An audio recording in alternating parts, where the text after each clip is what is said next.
This is a tangle called Stella. So how you begin this is you draw a circle, a dot somewhere on the paper and fill it in. One to the left, one to the right, one above the center dot, one below, and then you draw a filled in circle in between each of those on the outside.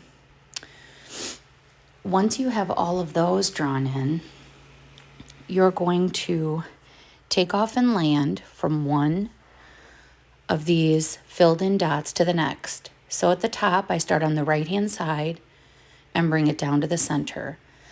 The next one, the left hand side to the center.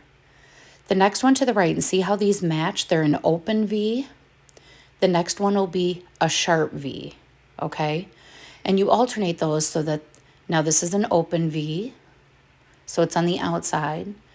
This one will be on the inside. And the next one will be on the outside. And then this last one will be on the inside, but you'll notice that it's on the outside of the one to the right. So now we're ready to do the tops. So on the wider V, you're going to go from underneath and take off and land and make a point. Okay? And sometimes I do them all in a row.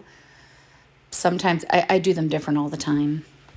It depends what kind of Zen I'm in. So this one I'm doing all of the wider V's first, which is from underneath. Now the next one, the sharper V, is on the outside, and you make a point. We did this in a live the other night, and it turned out really great. And then on this one, I don't do anything on the inside yet, because I think I'll do that in a separate video, so people have the chance to practice this first. And again, on the outside, take off and land. And the last one on the outside, take off and land. There you go.